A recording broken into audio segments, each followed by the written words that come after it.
วัฒนธรรมลาวคือสิ่งที่ยั่งยืนความเป็นชาติลาวเป็นสิ่งที่คนลาวห่วงแหนเหนือสิ่งอื่นใดบ่ว่าจะเป็นข้อยข่าชาติใดก็บ่อาจลบล้างได้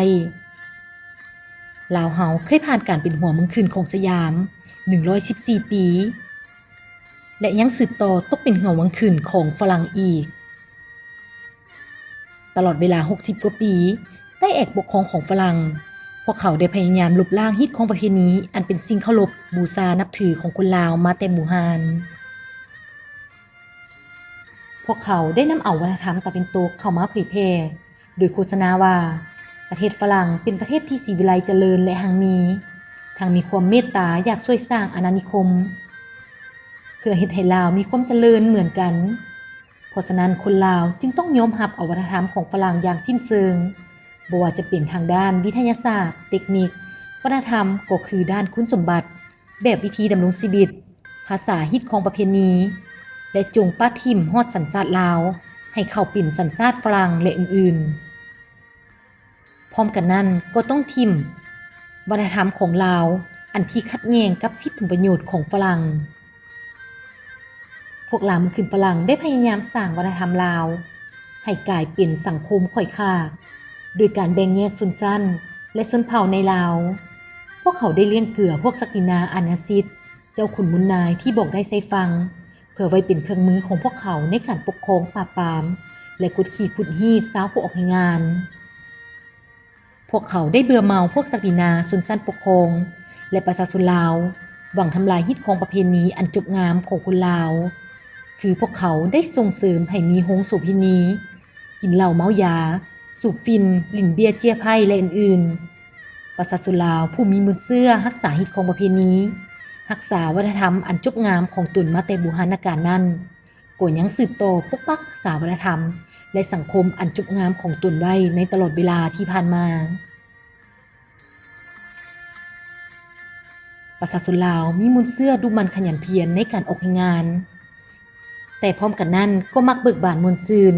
แบบมวลซนโดยการเฮ็ดบุญต่างๆในแต่ละรอบปีเฮ็ดภาษีสู่ขวัญตามยามว่างเวียกให้กันนาซึ่งงานต่างๆนั้นได้สร้างความสามัคคีผูกพันภายในเป็นอย่างดีศิลปะในการขับล้ำตามลักษณะพิเศษของท้องถิ่นซึ่งมีขับทุ่มขับงืมขับพวนขับซ้ำเหนือลำเตยหัวดอนตาลลำมหาไซลำคอนสวรรค์ลำภูไทยลำสารวันลำสีพันโดนลำโลงลำสั่นลำตัดลำมูลำเลืองจ้อยลือโซยวนและอื่นๆยังคงถูกส่งเสริมและรักษาไว้ตลอดมาเคียงคู่กับเสียงแคนกระจับปีคุยซอ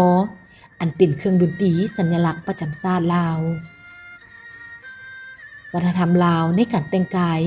ประชาชนลาวก็พยายามรักษาคงตนไว้แม่หญิงแม่นนุ่งสิ้นที่มีตีนอันจุบงามซึ่งตำเป็นหลายดอกดวงอย่างน่าสะอ่อนใจคนลาวยังมักนุ่งเสื้อแขนสั้นโคกว้างเบียงผ้าหลายดอกดวงใส่กระจรหูและเกาผมส่วนผู้ชายมักนุ่งทรงผ้าสะโลงผ้ากอมนุ่งเสื้อสีขาวคอปิดเสื้อกูเฮงทรงขายาวบ่มีถงและมักตัดผมสั้นเมื่อเวลาไปให้เฮ็ดนาคนลาวมักนุ่งทรงขาสั้นสีดำมักเกลือหรือคามใส่หมวกใบลานหรือหางนกยุงส่วนผู้หญิงมักนุ่งสิ้นฝ่ายสีคามเสื้อแขนยาวสีคามเอาแพรมัดผมเครื่องนุ่งแพรอันปานนี้จบงามเหล่านี้ล้วนแต่แม่นประชาชนลาวเฮ็ดเอาเองทุกอย่างการกินอยู่ก็ยังรักษาแบบเดิมคือกินข้าวเหนียวนึ่งใส่กระติบหรือใส่กล่องส่วนอาหารนั้นภายหลังได้ตักแบ่งใส่ถ้วยจานแล้วก็ยกมาใส่พานข้าวอาหารที่ลาวมักกินกว่าหมู่หรือถือว่าเป็นอาหารประจำชาตินั่นก็คือลาบก้อยอ้อแกงแจวเป็นต้นเฮือนอยู่นั้นประชาชนลาวมักปลูกเฮือนมีห้านสูงหลังคาแหลมเพื่อให้เหมาะกับสภาพภูมิอากาศการเลือดคู่ครองนั้นในสังคมลาวแม้นมีอิสระมาแต่โบราณกาลเคารพฮีตของต่างๆอย่างเคร่งครัดบ่ว่าจะเป็นฮีตผัวของเมียฮีตพ่อของแม่ฮีตเฒ่าของแก่ตลอดจนฮอด22และของ14ลาวเฮามีภาษาปากเว้ามีอักษรประจำชาติของตนเอง มีวรรณคดีอันอุดมสมบูรณ์มีนิทานวรรณกรรมที่มีชื่อเสียงบ่ว่าจะเป็นนางแต่งอ่อนกาลเกตสินไซเท่าหงเท่าเจืองจำป่าสีต้นเสียงเมียงและอื่นๆดังนั้นเมื่อฝรั่งอยากเอาตัวลาแต้งมาใส่แทนหนังสือลาวปวงชนลาวจึงคัดค้าน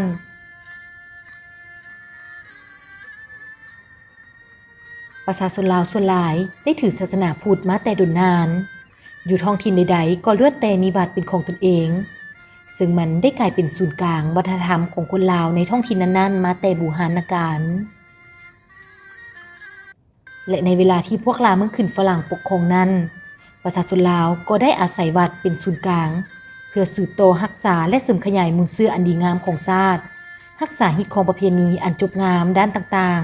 ๆบ่ว่าจะเป็นด้านภาษาวรรณคดีลาวที่ถูกพวกลาวเมืองขึ้นฝรั่งเหยียบย่ำหมิ่นประมาทโดยได้บังคับให้เอาภาษาฝรั่งเป็นภาษาทางการของลาวประชาชนลาวได้ใช้วัดวาอารามเป็นตู้เก็บรักษามูลมังมรดกวัฒนธรรมของชาติทั้งเป็นบ่อนศึกษาค้นคว้าและเป็นบ่อนเผยแพร่ภาษาศิลปะวรรณคดีบ่ว่าจะเป็นการฝึกแอบศิลปะวรรณคดีพื้นเมืองในการขดแกะลวดลายแกะสลักการสร้างวัดสร้างธาตุการตีมวยลายลาวการฟ้อนและขับลำในปางบุญต่างๆซึ่งเฮ็ดให้บทคำกรบทลำและบทกลต่างๆขยายตัวอย่างมีชีวิตชีวาและยังได้ก่อสร้างปัญญาชนของคนลาวให้กลายมาเป็นครูอาจารย์และเสียงทิดจานซึ่งเป็นผู้ที่เอาใจใส่ที่สุดในการปกปักรักษาและสืบทอดมูลเชื่อวัฒนธรรมอันดีงามของชาติลาวพวกเสียงทิดและจานเหล่านี้ส่วนหลายได้ประกอบส่วนเข้าในการปลุกระดมจิตใจของคนลาวรักชาติต้านผู้หุกหานต่างดาว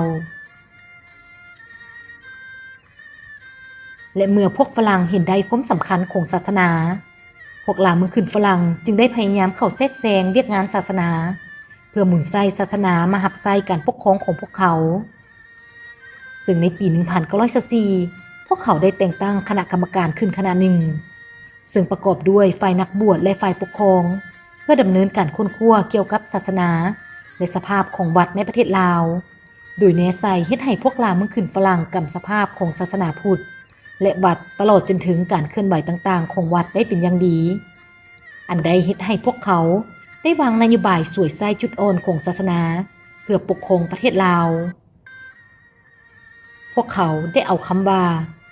เพื่อปกปักรักษาวัดวาอารามและส่งเสริมศาสนามาเป็นฉากบังหน้า